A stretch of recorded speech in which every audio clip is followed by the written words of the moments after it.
Sa lamay ng aking anak, yumuko ang kasintahan ng asawa niya at bumulong sa akin. "Huwag kang mag-alala, Lolo. Mas mapapakinabangan ko ang milyon-milyong piso niya kaysa sa kanya."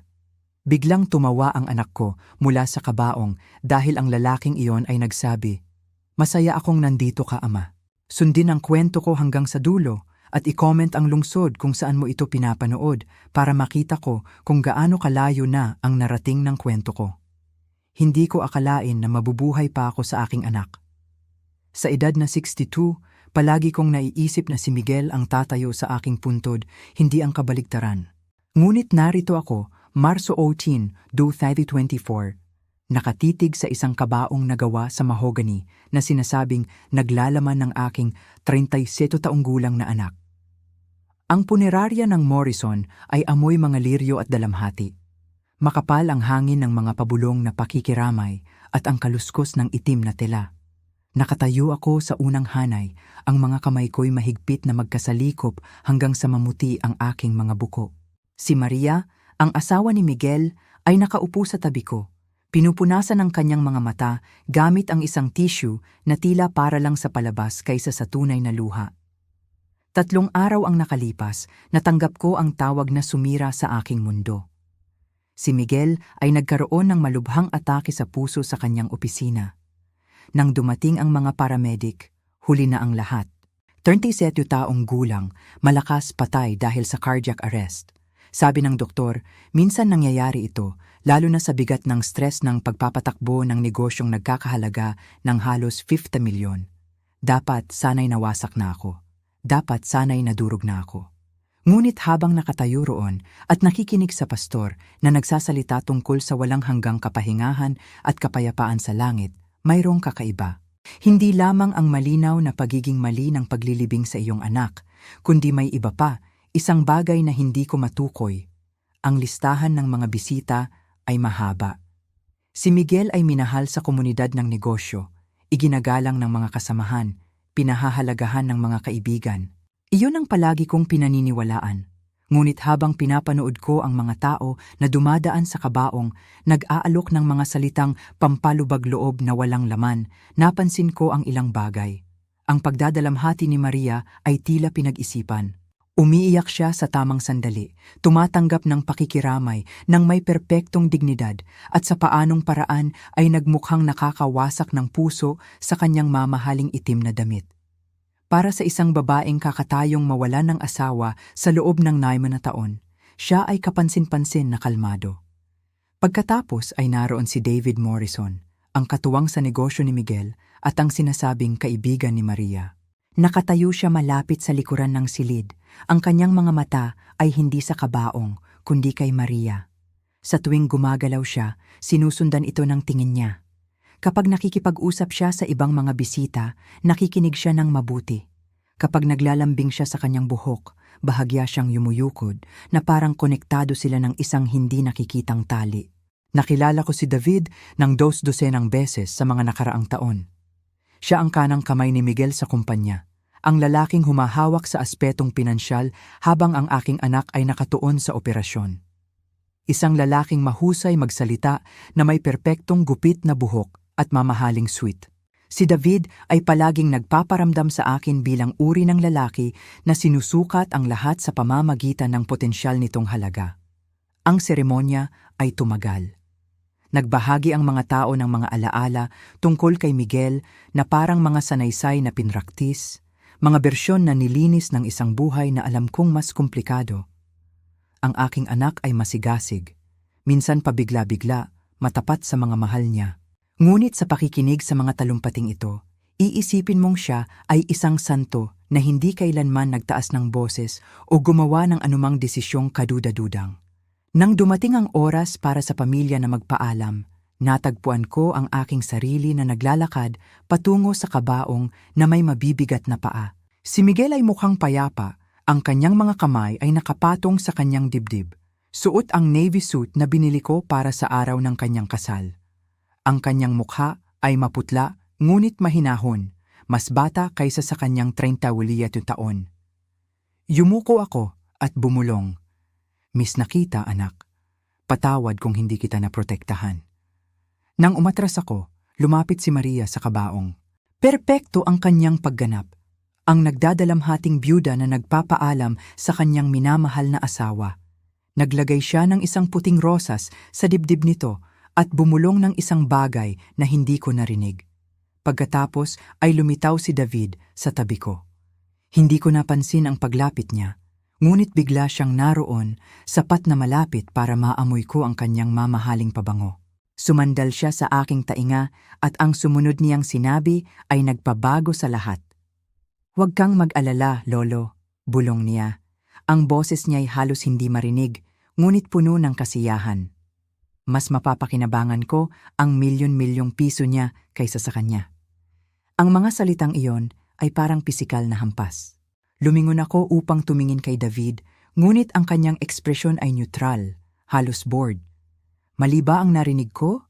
Ang dalamhati ba ang nagtulak sa akin sa mga guni-guni? Ngunit pagkatapos ay nangyari ang hindi inaasahan. Mula sa loob ng kabaong ay nagmula ang isang tunog na nagpatigil sa aking dugo. Isang mahinang pagtawa, tahimik, halos hindi mapapansin, ngunit hindi maikakaila ang tawa ni Miguel. Hinawakan ko ang gilid ng kabaong, ang aking puso'y kumakabog sa aking tadyang. Narinig din ito ni David. Ang mukha niya'y namutla at mabilis siyang umatras. Sa paligid namin, nagpatuloy ang paglalamay, walang ibang tila napansin ang anumang hindi pangkaraniwan. "Narinig mo ba?" Sinimulan kong itanong kay David, ngunit umalis na siya, mabilis na lumakad patungo sa labasan. Tinitigan ko ang tahimik na mukha ni Miguel, naghahanap ng anumang senyales ng paggalaw. Wala. Hindi gumagalaw ang dibdib nito. Hindi kumikislap ang mga talukap ng mata nito. Mukhang eksakto ito sa kung ano ang dapat na ito, isang patay na tao. Ngunit alam kong narinig ko. Ang mahinang pagtawang iyon na puno ng kaalaman ay nangangahulugang natagpuan ni Miguel ang isang bagay na nakakatawa. Iyon ang tawa na ginamit niya noong bata pa siya nang alam niya ang isang sikreto na hindi pa natutuklasan ng mga matatanda. Ang tawa na ginawa niya nang talunin niya ako sa chess sa unang pagkakataon. Ang tawa na nangangahulugang siya ay 3 hakbang na nauuna sa lahat sa silid. Ang natitira sa seremonya ay lumipas na parang isang panaginip. Sinunod ko ang mga kilos ng pagtanggap ng pakikiramay, pagkamay, pagtango sa mga tamang sandali, ngunit ang aking isip ay nagkakarera. Ang mga salitang pabulong ni David ay patuloy na umuulit sa aking isipan. Mas mapapakinabangan ko ang milyon-milyong piso niya kaysa sa kanya. Ano ang ibig sabihin niyan? At paano nakatawa si Miguel gayong siya'y dapat patay na? Habang nagsisimulang umalis ang mga tao sa punerarya, natagpuan ko ang aking sarili na mag-isa kasama ang kabaong sa isang sandali. Si Maria ay nasa labas, magalang na tumatanggap ng mga bulaklak at pakikiramay mula sa mga huling bisita. Ang funeral director ay abala sa pag-aayos para sa paglilibing. Kinabukasan, lumapit ako muli sa kabaong, ang aking boses halos pabulong. "Miguel, anak, kung naririnig mo ako, wala. Walang tugon, walang galaw, walang mahiwagang tawa, tanging ang malalim na katahimikan ng kamatayan." Ngunit habang tumatayo ako, napansin ko ang isang bagay na nagpatigil sa aking tiyan. Ang singsing kasal ni Miguel ay nawawala. Ang simpleng gintong singsing na tinulungan ko siyang piliin, nulam taon na ang nakalipas, ang singsing na hindi niya tinatanggal ay nawala sa kanyang daliri. Naghanap ako sa paligid ng desperado, nag-iisip kung ito ba ay tinanggal para sa anumang kadahilanan sa paghahanda ng libing. Ngunit ang mga mortician ay karaniwang iniiwan ang mga singsing kasal sa mga namatay. Ito ay itinuturing na bahagi ng kanilang huling dignidad, ang kanilang pangmatagalang koneksyon sa pag-ibig. Kaya nasaan ang singsing ni Miguel? At bakit ang kawalan nito ay parang isa pang piraso ng palaisipan? Nagsisimula pa lang akong umintindi. Ang biyahe pauwi ay isang pagpapahirap. Bawat ilaw trapiko ay tila tumatagal magpakailanman. Bawat milya ay humaba tulad ng kawalang hanggan. Patuloy kong inuulit ang mga pangyayari sa punerarya, sinusubukang unawain ang aking naranasan. Ang bulong ni David, ang hindi kapani-paniwalang tawa ni Miguel, ang nawawalang singsing kasal. Walang isa sa mga ito ang may kahulugan sa sarili nito, ngunit sama-sama silang nagpinta ng isang larawan na hindi ko pa handang tanggapin. Ang aking bahay ay naging napakalaki at walang laman nang pumasok ako sa pinto. Tumira ako doon nang mag-isa mula nang pumanaw ang aking asawa, si Sarah, 8 taon na ang nakalilipas, ngunit hindi ito kailanman naging ganito kahalaw. Ang katahimikan ay bumabagabag sa aking mga tainga na parang isang pisikal na bigat. Nagbuhos ako ng 3 daliri ng whiskey at umupo sa aking recliner, nakatitig sa mga naka-frame na litrato sa maliit na mesa. Si Miguel sa kanyang graduation sa high school, nagpapakita ng pagmamalaki. Si Miguel at Maria sa kanilang araw ng kasal, mukhang lumabas sila sa isang fairy tale. Si Miguel noong nakaraang Pasko, tumatawa sa isang biro na hindi ko na maalala ngayon. Tumunog ang telepono, ginambala ako sa aking mga iniisip. Si Mallory iyon, ang kanyang boses ay mahina at marupok.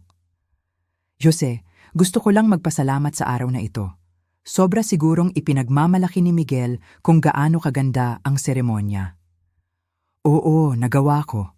Ang aking lalamunan ay masikip. Napakaganda. Alam kong mahirap ito, ngunit kailangan nating pag-usapan ang mga pag-aayos. Gusto ng abogado na makipagpulong sa atin sa susunod na linggo tungkol sa kalooban at sa negosyo. Iniisip ni David na dapat nating... Iniisip ni David? Pinutol ko siya, ang pag-inom ng whiskey ay nagpapalakas sa akin kaysa karaniwan. Kailan pa naging iniisip ni David para sa ating pamilya? Nagkaroon ng paghinto. Naging malaking tulong siya, Jose. Hindi ko alam ang gagawin ko kung wala siya sa panahong ito. Siguradong hindi mo alam. Naisip ko, ngunit hindi ko sinabi. Mag-uusap tayo mamaya, Maria. Kailangan ko ng kaunting oras.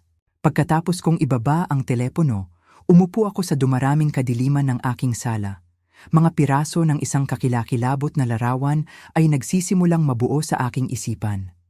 Ang pabulong na banta ni David, ang maginhawang pagdadalamhati ni Maria, ang nawawalang singsing kasal ni Miguel, at ang hindi kapani-paniwalang sandali ng pagtawa mula sa isang patay na tao. Mayroong napakasama at malalaman ko kung ano iyon. Ang grandfather clock sa hallway ay tumunog ng 11 beses habang sa wakas ay natulog na ako. Ngunit hindi dumating ang tulog. Sa tuwing ipipikit ko ang aking mga mata, naririnig ko muli ang mahinang pagtawa na iyon. Ang tawa ni Miguel na puno ng mga lihim at nakatagong kaalaman. Ano ang alam mo, anak? Naisip ko, nakatitig sa kisame. At paano ko malalaman kung nawala ka na magpakailanman? Sa labas ng aking bintana, umandar ang makina ng kotse at lumayo sa gabi. Ngunit hindi hanggang kinabukasan lamang ako makakaisip na mayroong nanonood sa aking bahay, naghihintay kung ano pa ang maaaring malaman ng matanda. Hindi ako nakatulog. Paano ako makakatulog? Sa tuwing ipipikit ko ang aking mga mata, naririnig ko ang mahinang pagtawa na iyon na nagmumula sa mahogany na kabaong. Sa pagdating ng 5:00 ng umaga, sumuko na ako at gumawa ng kape. Nanginginig ang aking mga kamay habang sinusukat ko ang mga butil.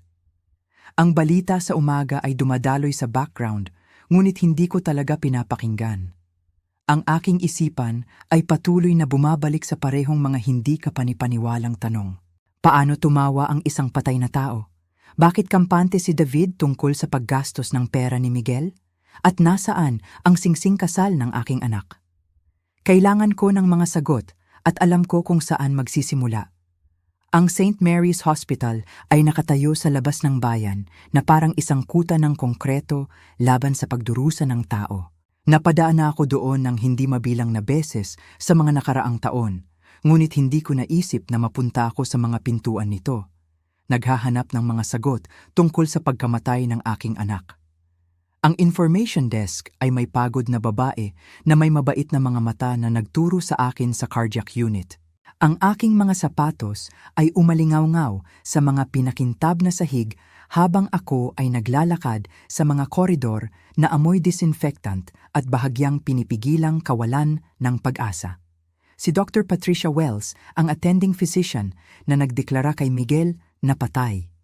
Mas bata siya kaysa sa inaasahan ko. Marahil nasa mga unang 40 niya na may kulay abo na buhok na hinila pabalik sa isang maayos na tinik. Nang ipakilala ko ang aking sarili bilang ama ni Miguel, Ang kanyang ekspresyon ay agad na lumambot sa sanay na pakikiramay. Mr. Holloway, labis akong nalulungkot sa iyong pagkawala. Ang iyong anak ay dinala dito ng huli na para magawa namin ang anumang bagay. Ayon sa lahat ng ulat, ito ay biglaan. Kailangan kong maintindihan ang nangyari, sabi ko.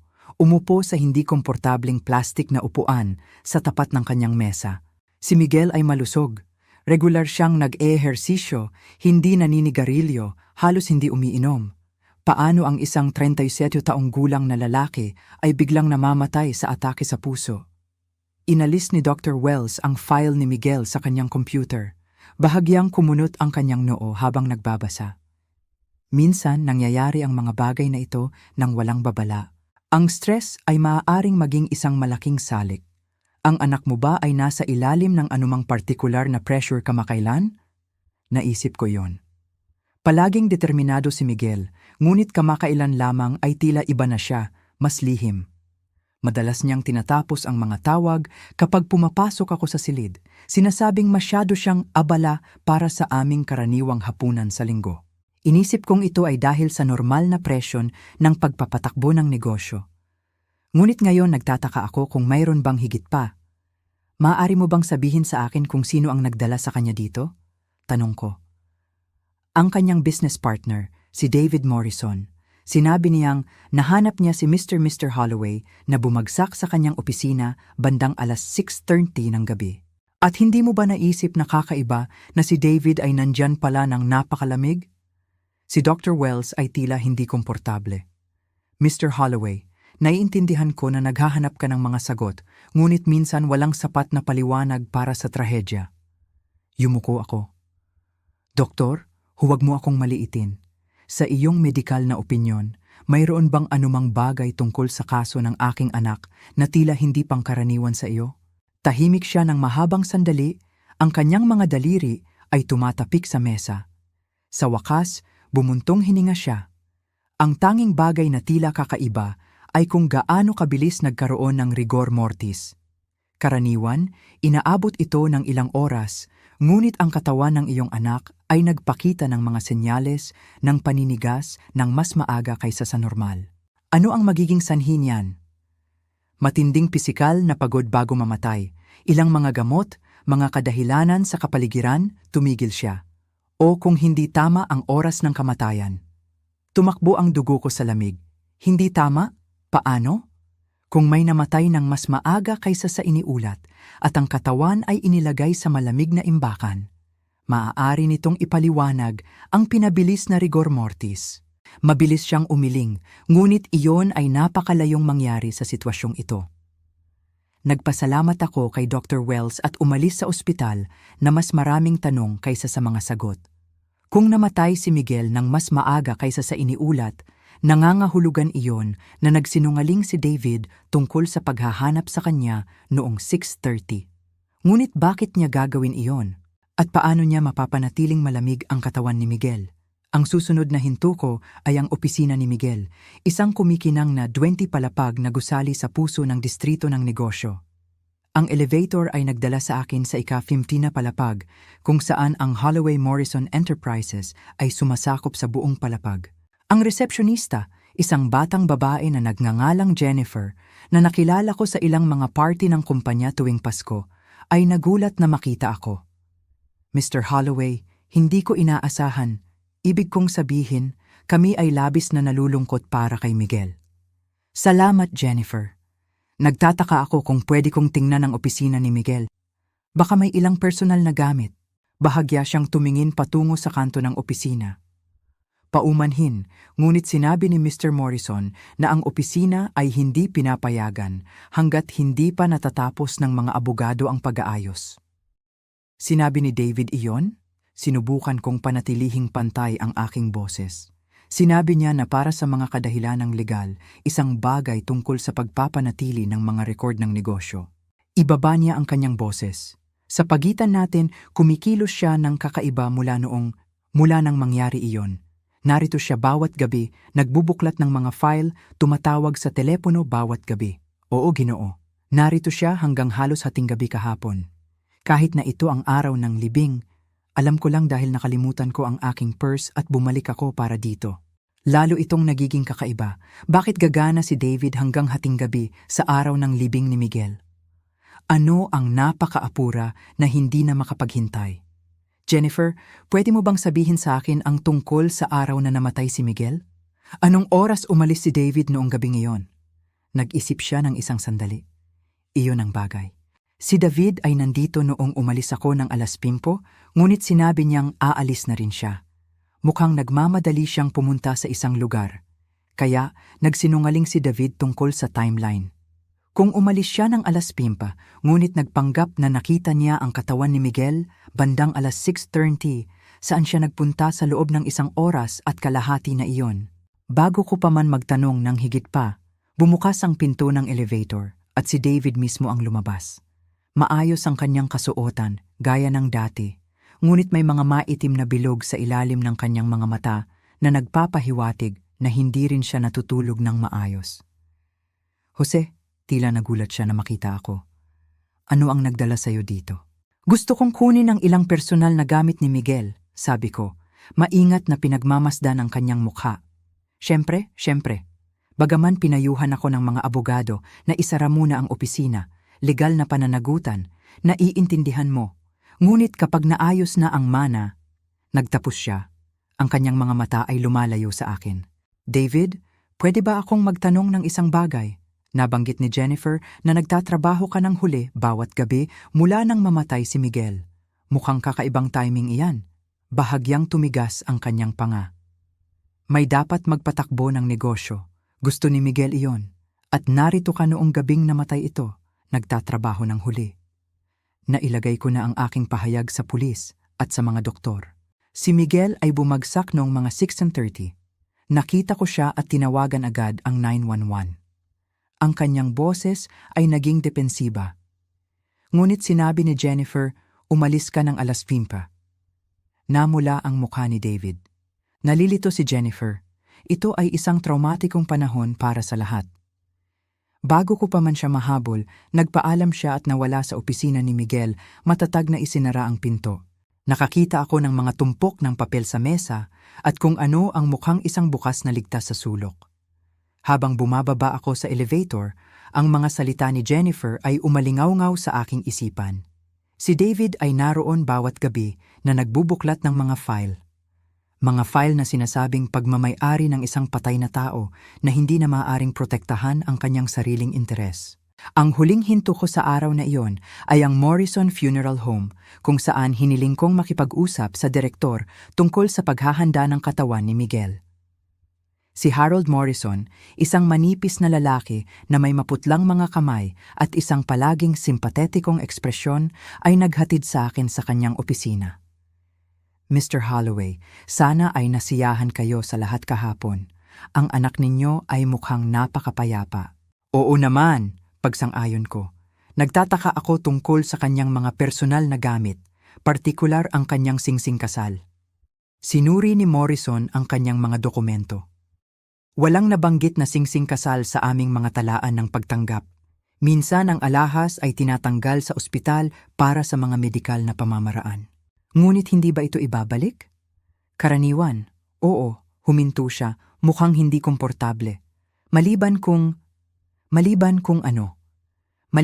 ang pamilya ay humiling na ito ay alisin para sa kaligtasan. Minsan, ang mga mamahaling piraso ay ibinibigay sa asawa bago ang seremonya. Kaya't si Maria ay maaaring kinuha ang singsing ni Miguel. Ngunit bakit? At bakit hindi niya ito nabanggit? Naghinala si Morrison. Mayroon pang isang bagay na tila kakaiba. Ang katawan ay dinala sa amin na mas malamig kaysa sa normal. Karaniwan, sa oras na matanggap namin ang isang tao mula sa ospital, ang temperatura ng katawan ay nagsisimulang maging normal. Ngunit ang iyong anak ay malamig pa rin, na parang ito ay refrigerated. Iyon ay tumugma sa sinabi ni Dr. Wells tungkol sa pinabilis na rigor mortis. Lahat ay tumuturo sa katotohanang si Miguel ay namatay ng mas maaga kaysa sa iniulat o naingatan sa isang lugar na malamig pagkatapos ng kamatayan. Habang nagmamaneho ako pauwi, ang aking isipan ay umiikot sa mga teorya. Wala sa mga ito ang maganda. Nagsinungaling si David tungkol sa timeline. Ang katawan ni Miguel ay nagpakita ng mga senyales ng pagiging malamig. Ang kanyang singsing kasal ay nawawala at si David ay nagtatrabaho ng huli bawat gabi simula nang mamatay, nagbubuklat ng mga file sa opisina ni Miguel. Ang mga piraso ay nagsisimulang bumuo ng isang larawan, ngunit ito ay isang larawan na hindi ko gustong makita ng malinaw dahil kung tama ako, kung gayon ang kamatayan ni Miguel ay hindi ang biglaang trahedya na pinaniniwalaan ng lahat. Tumunog ang telepono ko habang papalapit ako sa aming driveway. Si Mallory iyon at ang boses niya ay matalim. Jose, kailangan nating mag-usap. Pwede ka bang pumunta dito ngayong gabi? May mahalagang bagay tungkol kay Miguel na kailangan kong sabihin sa iyo. Sumiklab ang tibok ng puso ko. Anong uri ng bagay? Hindi ko masasabi sa telepono, ngunit tungkol ito sa kung bakit siya kumikilos ng kakaiba kamakailan. Pakiusap, Jose. Sa tingin ko kailangan mong malaman ang katotohanan. Pagkatapos kong ibaba ang telepono, umupo ako sa aking kotse ng ilang minuto na nakatitig sa aking bahay. Ang katotohanan. Sa wakas, may handang magsabi sa akin ng katotohanan tungkol sa nangyari sa aking anak. Ngunit habang naglalakad ako patungo sa aking pintuan, hindi ko maalis ang pakiramdam na ang katotohanan ay maaaring mas masama kaysa sa anumang naisip ko. Dahil kung talagang kumikilos ng kakaiba si Miguel kamakailan, kung talagang may mga lihim na itinago ito, kung gayon marahil ang kanyang kamatayan ay hindi isang random na trahedya tulad ng lumilitaw. Marahil ay may gustong pumatay sa aking anak, at marahil ang taong iyon ay naghahanda na ngayong magmana ng lahat ng pinaghirapan nito. Ang susi ay umikot sa aking kandado na may mahinang tunog, at pumasok ako sa aking walang laman na bahay, nagtataka kung sapat na ba akong malakas para mahawakan ang anumang sasabihin ni Maria. Sa labas, bumabagsak ang kadiliman. At sa isang lugar sa lungsod, marahil si David Morrison ay nagbubuklat pa ng mga file ng aking patay na anak. Naghahanap ng anumang kailangan niya upang matiyak ang kanyang pag-angkin sa 12 milyong piso. Ngunit may isang bagay na hindi alam ni David. Isang bagay na nagsisimula pa lang akong maintindihan.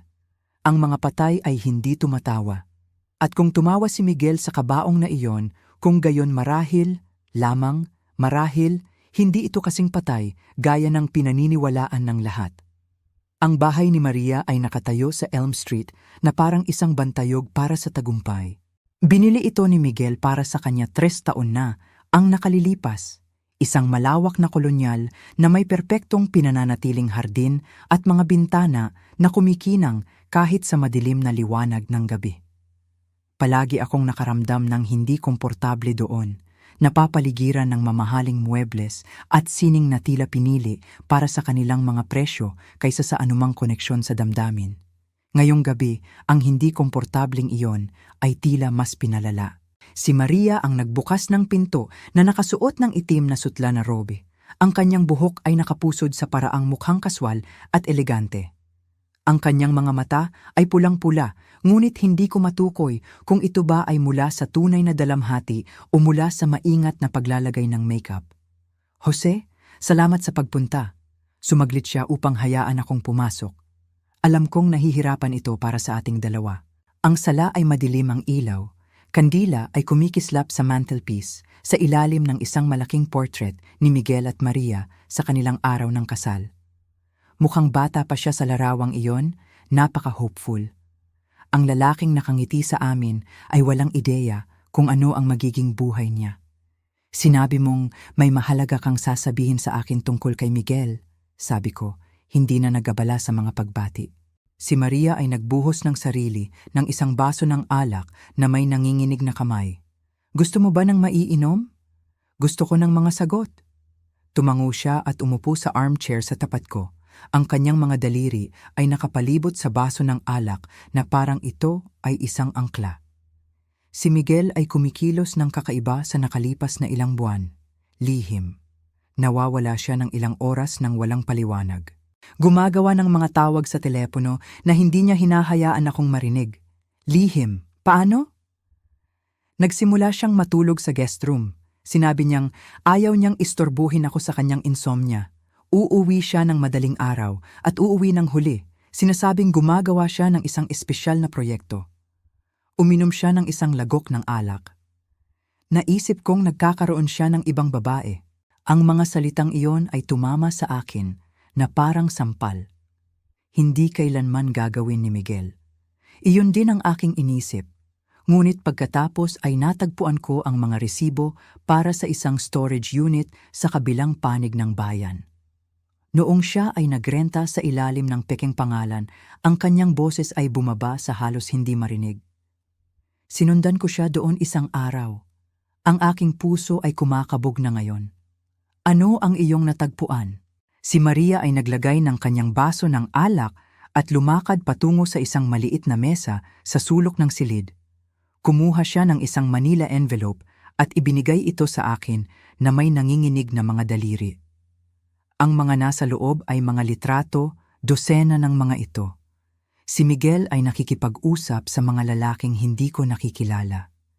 Si Miguel ay pumapasok sa tila isang maliit na gusali ng apartment. Si Miguel ay nakaupo sa kanyang kotse sa labas ng opisina ng aming family lawyer. At pinaka-nakakabagabag sa lahat, si Miguel ay nakikipagpulong kay Dr. Harrison, ang kanyang matagal ng kaibigan na nagkataong nagtatrabaho sa St. Mary's Hospital. Hindi ko maintindihan, sabi ko, bagaman. Isang kakilakilabot na hinala ang nagsimulang mabuo sa aking isipan. Mayroon pang iba. Ang boses ni Maria ay halos hindi marinig ngayon. Nag-hire ako ng private investigator para sundan siya. Ang natuklasan ko, huminto siya, itinulak ang kanyang kamay sa kanyang bibig. Ano ang iyong natuklasan? Alam ni Miguel, Jose? Alam niya ang tungkol kay David at sa akin. Ang pag-amin ay lumutang sa hangin sa pagitan namin na parang isang nakakalason na ulap. Tinitigan ko siya, sinusubukang iproseso ang sinabi niya. Ikaw at si David? Nagsimulang tumulo ang mga luha sa kanyang mukha, ngunit sa pagkakataong ito ay tila tunay ang mga ito. Nagsimula ito 6 na buwan na ang nakalipas. Malungkot ako. Si Miguel ay laging nagtatrabaho at si David ay laging nandyan. Pinaramdam niya sa akin na espesyal ako, mahalaga. Pinahid niya ang kanyang mga mata. Hindi ko kailanman nilayon na mangyari iyon. At natuklasan ito ni Miguel. Ang private investigator na in-hire ko para sundan si Miguel. Si Miguel ang unang nag-hire sa kanya para sundan ako. Nagbigay siya ng mapait na tawa. Pareho kaming nagmamanman sa isa't isa. Parehong nakatuklas ng mga kakilakilabot na lihim. Ang aking isipan ay naghahabol. Kung alam ni Miguel ang tungkol sa affair, kung gayon ang bulong na banta ni David sa lamay ay nagkakaroon ng ganap na ibang kahulugan.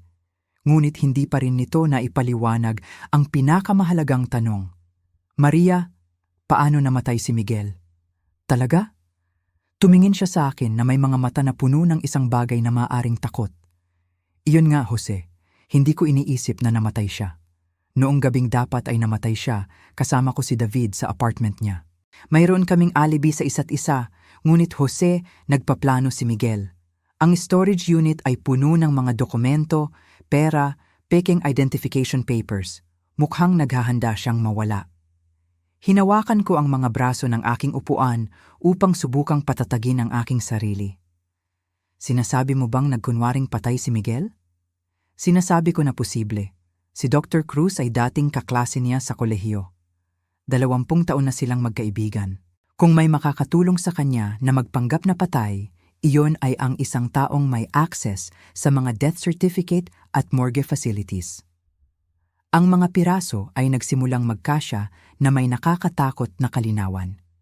Ang kakaibang pag-uugali ni Miguel, ang kanyang mga pagpupulong kay Dr. Cruz, ang mga hindi pagkakapare-pareho sa timeline ng kanyang kamatayan, ang katawan na masyadong malamig ang pinabilis na rigor mortis kahit na ang hindi ka panipaniwalang tawa na iyon sa lamay. Ngunit bakit niya gagawin ito? Tanong ko. Bagaman ang isang bahagi ko ay nagsisimula ng umintindi. Si Maria ay tumayo at lumakad patungo sa bintana, nakatingin sa madilim na kalye. Pag-isipan mo, Jose, kung namatay si Miguel, sino ang magmamana ng lahat? Ako, ang kanyang mapagmahal na biyuda. At sino ang kinakasama ko? Si David, ang katuwang niya sa negosyo na alam ang bawat detalye ng pananalapi ng kumpanya. Gusto niyang mahuli ka, sabi ko. Ang buong saklaw ng plano ay nagsisimulang maging malinaw. Gusto niyang makita kung ano ang gagawin ninyo ni David kung iisipin niyong patay na siya. At pumasok tayo sa kanyang patibong. Ang boses ni Maria ay parang lata. Nagpaplano kami kung paano i-liquidate ang mga asset, ilipat ang mga pondo, muling ayusin ang negosyo. Sinabi pa ni David na ibebenta ang kumpanya at lilipat sa Cayman Islands. Nakaramdam ako ng pagsusuka. Ang anak ko ay nag-orkestra ng sarili niyang lamay upang ilantad ang mga taong dapat sana inagmamahal sa kanya. Ang pagtataksil ay dapat na nakapipinsala. Ngunit pinili ni Miguel ang isang napakatalino at kakilakilabot na anyo ng paghihigante. Nasaan siya? Tanong ko. Umiling si Maria. Hindi ko alam, ngunit Jose, may iba pa. May iba pa? Hindi ako sigurado kung kaya ko pang humawak ng anuman pang mas masahol pa, ngunit tumango ako upang magpatuloy siya. Hindi lang pera ni Milton ang gusto ni David. Plano niyang tiyakin na hindi na makakabalik si Miguel. Lumingon siya upang harapin ako, ang kanyang mukha ay maputla. Pinag-aaralan niya kung paano ipapahayag na legal na patay si Miguel sa lalong madaling panahon. At nagtatanong din siya tungkol sa iyo. Tungkol sa akin, kalusugan mo, iyong pananalapi, kung mayroon kang testamento. Nakikita ni David na ikaw lamang ang balakid sa ganap na kontrol sa mana ni Miguel. Ang kanyang boses ay bumaba sa isang bulong. Sa tingin ko, plano rin niyang ayusin ang isang aksidente para sa iyo. Ang buong katakutan ng sitwasyon ay tumama sa akin na parang pisikal na hampas. Si David hindi lamang nagtataksil kay Miguel kasama ang kanyang asawa. Plano niyang patayin kaming pareho para sa pera. At si Miguel, sa pamamagitan ng hindi alam ang pag-alam nito, ay nagpasya na magpanggap na patay upang ilantad ang sabwatan bago nito masira ang natitira sa aming pamilya. Kailangan natin siyang mahanap, sabi ko, tumayo. Kailangan nating balaan siya na may plano si David. May isa pang bagay, sabi ni Maria, lumalabas muli sa drawer ng mesa. Kumuha siya ng isang maliit na susi. Natagpuan ko ito na nakatago sa opisina ni Miguel sa bahay. Sa tingin ko ito ay para sa storage unit. Kinuha ko ang susi, nanginginig ang aking mga kamay, ang address. Isinulat niya ito sa isang piraso ng papel. Jose, kung mali tayo, kung totoong patay na si Miguel at nagkakahugis lang tayo ng mga teorya ng sabwatan dahil hindi natin matanggap ang katotohanan?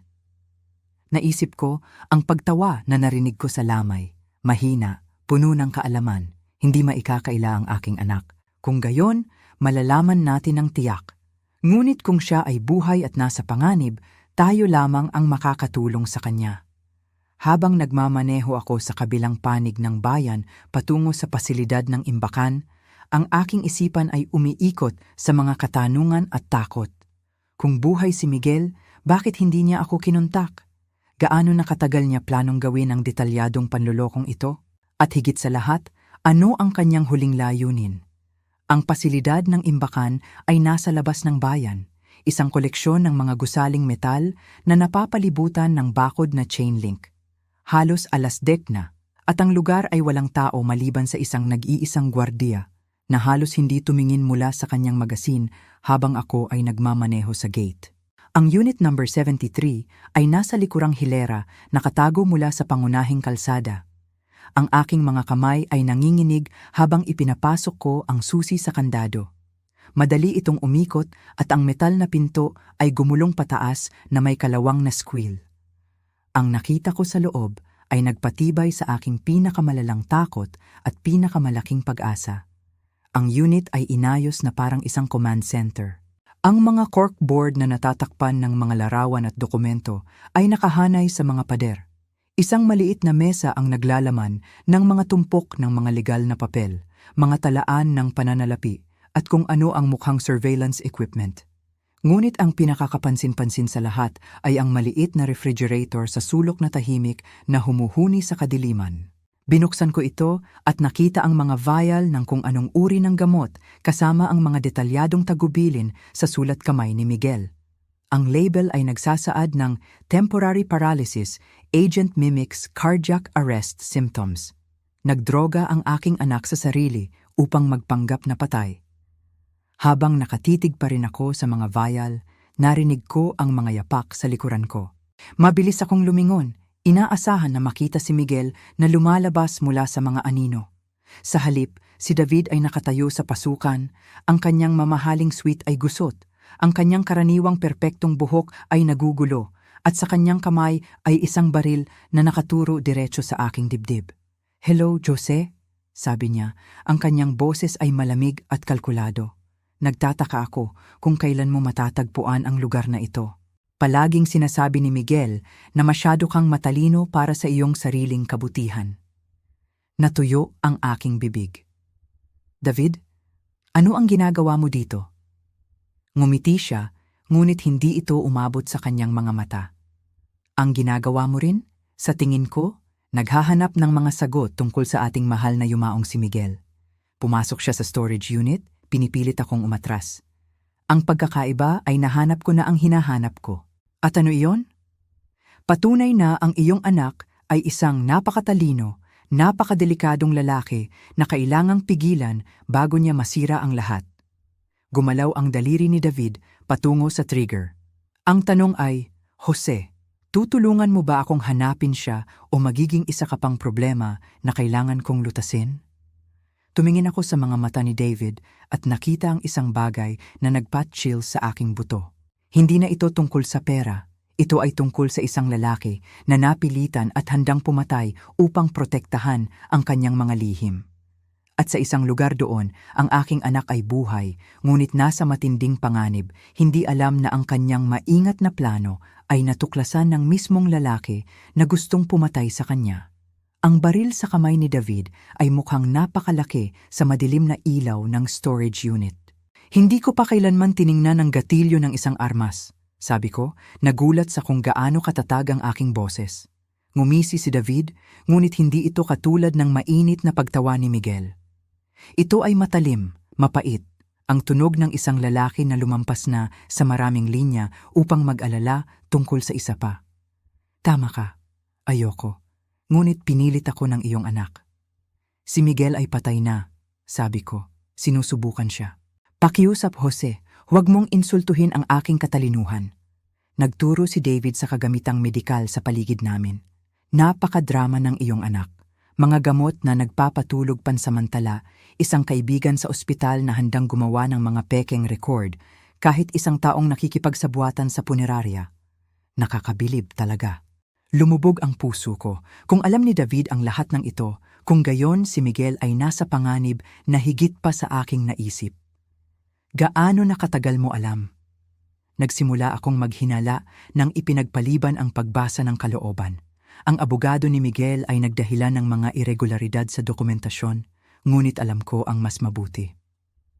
Ang ngisi ni David ay parang mga ngaso. Kaya ginawa ko ang gagawin ng anumang mabuting kasosyo sa negosyo. Nag-imbestiga ako at natagpuan ko ang lugar na ito. Sa mga bagay-bagay, ang iyong anak ay napakaabalang nitong mga nakaraang buwan. Alam mo bang inilipat niya ang 12 milyong piso mula sa kanyang mga account 3 linggo bago ang kanyang sinasabing kamatayan? Ang bilang ay tumama sa akin na parang pisikal na hampas. Buong yaman ni Miguel ay nawala. Saan niya ito inilipat? Iyon ang malalaman natin. Si David ay sumandal sa bulsa ng kanyang jacket gamit ang kanyang malayang kamay at kumuha ng isang cellphone. "Tatawagan mo siya. Hindi ko alam kung paano siya makontak." "Oh, ngunit alam mo." Ang boses ni David ay matiyaga na parang nagpapaliwanag siya sa isang mabagal na bata. "Nag-iwan si Miguel ng paraan para makontak ka. Masyado siyang sentimental para hindi isama ang kanyang ama sa kanyang dakilang plano." Naisip ko iyon at napagtanto kong marahil ay tama si David. Kung nagkunwaring patay si Miguel, hindi niya ako iiwan sa ganap na kadiliman. Kailangang may paraan para makapag-usap kami, isang senyas na dapat kong kilalanin. Pagkatapos ay naisip ko, ang grandfather clock sa aking hallway ay tumutunog sa mga kakaibang oras kamakailan. Inakala kong kailangan ng repair, Ngunit paano kung nagkalikot si Miguel dito? Paano kung ang mga hindi regular na tugtog na iyon ay talagang isang code? Nakita ni David ang isang bagay sa aking ekspresyon, kaya't mas humigpit ang hawak niya sa baril. Ayan na! Nakuha mo na, di ba? Bago ako makasagot, nag-buzz ang telepono ni David. Sinulyapan niya ito at namutla ang kanyang mukha. Well, pagdating sa demonyo. Itinaas niya ang telepono para makita ko ang screen. Isang text message mula sa isang hindi kilalang numero. Storage unit compromised. Move to backup location. Package secured. Si Miguel? Tanong ko. Tumango si David. Pinapanood tayo ng anak mo. Ang tanong ay, gaano katagal? Tumitingin siya sa paligid ng storage unit nang may pagdududa na parang maaaring nakatago ang mga kamera sa mga anino. Doon ko napansin, isang maliit na pulang ilaw na kumikislap sa sulok malapit sa kisame. Si Miguel ay nagre-record ng lahat. Alam niyang nandito kami. Alam niyang natagpuan ni David ang kanyang taguan. At higit sa lahat, alam niyang si David ay may armas at mapanganib. Papunta na siya, sabi ko sa aking sarili kaysa kay David. Oo, siya. At kapag narito na siya, sasabihin mo sa kanya na ilipat ang 12 milyong piso pabalik kung saan ito nararapat. Bilang kapalit, hindi kita babarilin. Ang malamig na kalkulasyon sa boses ni David ay nagpagulo sa aking sikmura. Ito ay hindi isang krimen ng pag-iibigan o isang panandaliang pagkawala ng paghuhusga. Ito ay isang tao na nagpaplano ng pagpatay para sa pera, na nakikita ang buhay ng tao bilang mga balakid na dapat alisin. Paano si Maria? Tanong ko. Alam na niya ang katotohanan ngayon. Ang tawa ni David ay pangit. Gagawin ni Maria ang lahat ng sasabihin ko sa kanya. Siya ay masyadong nakompromiso upang pumunta sa pulis at masyadong natatakot upang labanan ako. Tumigil siya. Bukod pa riyan, hindi niya alam ang tungkol sa baril. Isang bagong katakutan ang pumasok sa aking isipan. Papataayin mo rin ba siya? Sa kalaunan, hindi maaaring magkaroon ng mga hindi kumpletong detalye. Si David ay sumulyap sa kanyang relo. Ngunit una sa lahat, ang iyong anak ay darating anumang minuto ngayon. Na parang tinawag ng kanyang mga salita, narinig namin ang tunog ng makina ng kotse sa labas. Nagturo si David sa akin na lumipat patungo sa likuran ng storage unit. Pinapanatili ang baril na nakatutok sa akin. Ang aking puso ay kumakabog ng malakas na naririnig ko ito sa aking mga tainga.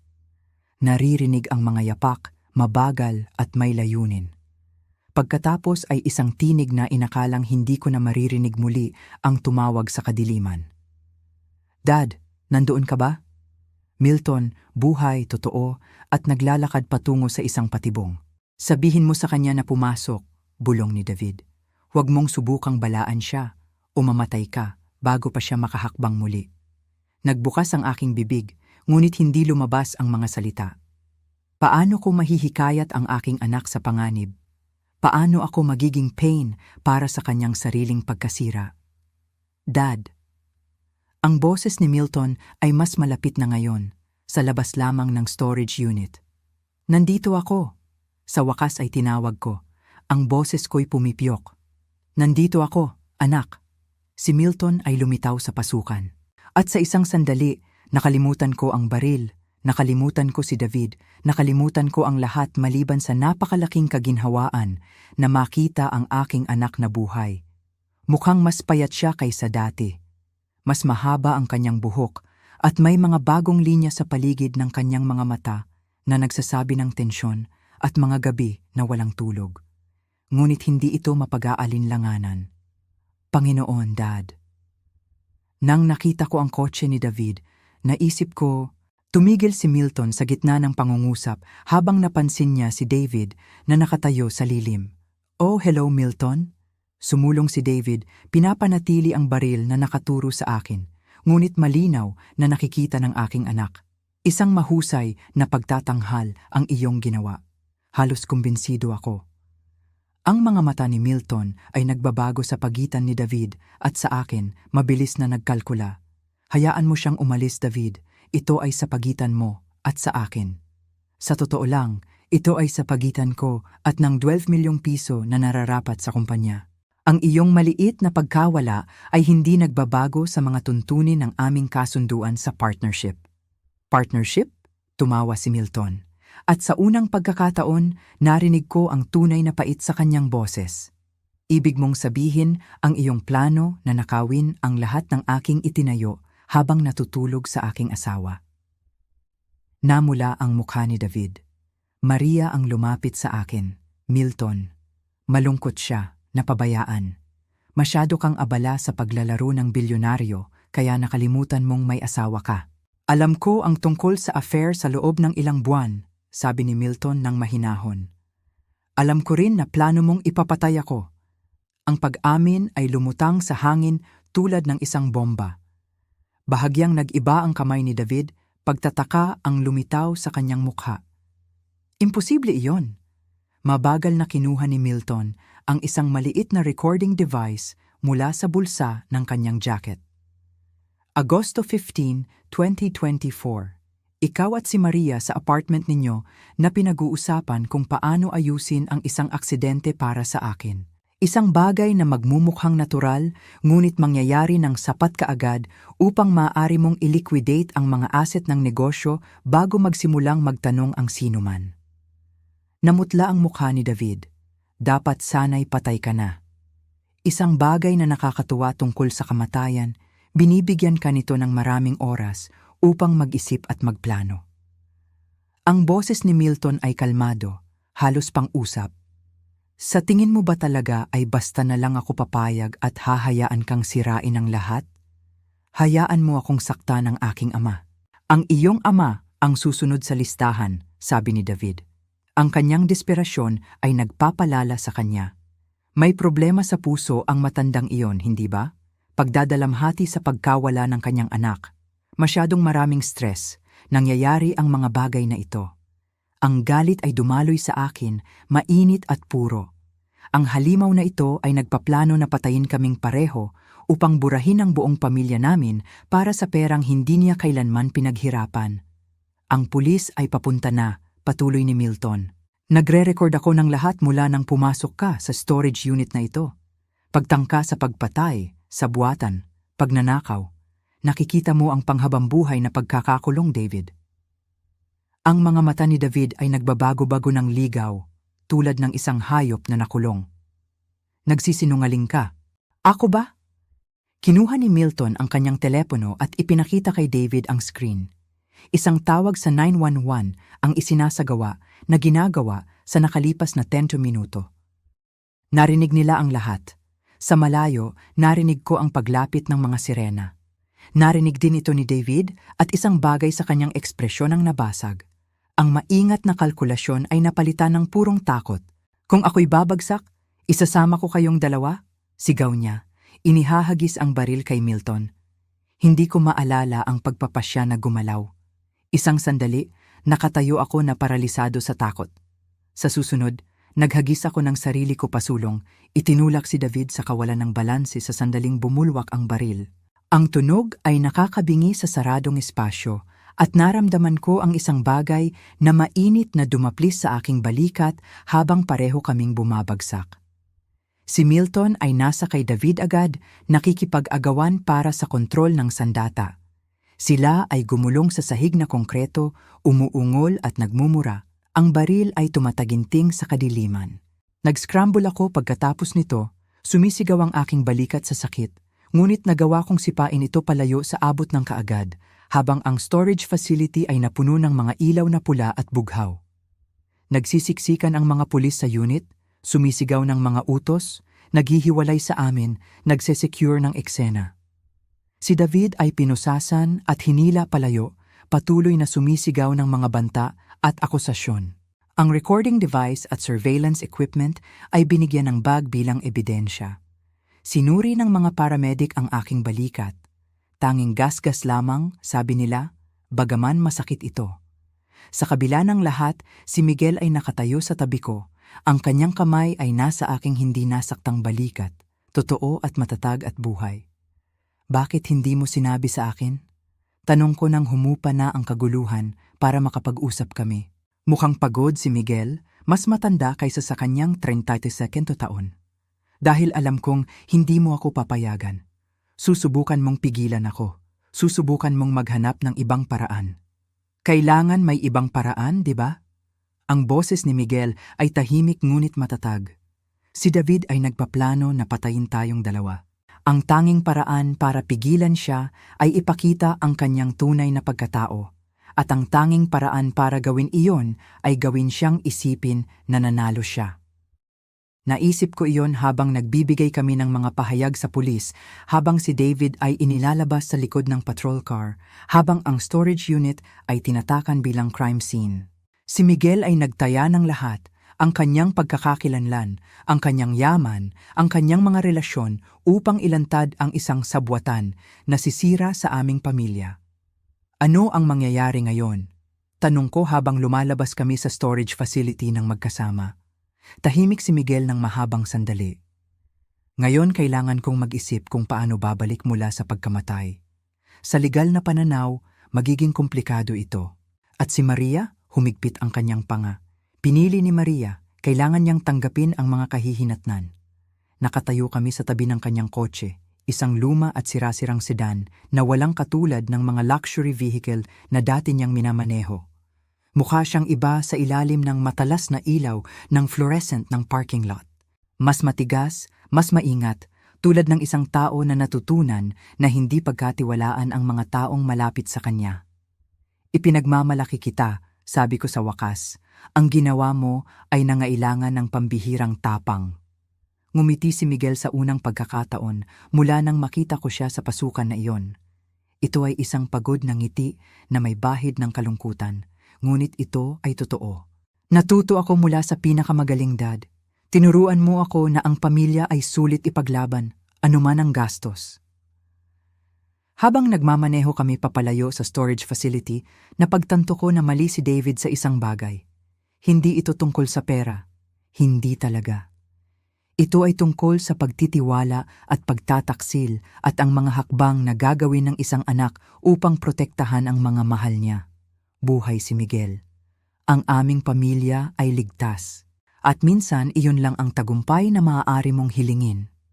Ang safe house kung saan nanirahan si Miguel sa nakalipas na 3 araw ay isang simpleng apartment. Sa itaas ng isang gamit na bookstore sa labas ng bayan. Habang umaakyat kami sa makitid na hagdan, ang aking balikat ay masakit pa rin mula sa gasgas ng bala ni David. Hindi ko mapigilang mamangha kung gaano kahusay na pinlano ng aking anak ang kanyang muling pagkabuhay. Tinulungan ako ni Dr. Cruz na mahanap ang lugar na ito, paliwanag ni Miguel. Binubuksan ang pinto. Siya lamang ang nakakaalam ng katotohanan mula sa simula. Sa loob, ang apartment ay simple ngunit funksyonal. Isang solong kama, isang maliit na kusina, at isang mesa na puno ng mga legal na dokumento at mga papel sa pananalapi. Mukha itong lugar na pinagtataguan ng isang taong nagpaplano ng kanyang pagbabalik mula sa kamatayan na may metodikal na pagiging tumpak. Kape? Tanong ni Miguel, lumilipat sa kusina na parang ito ay isang normal na pagbisita ng mag-ama. Pakiusap.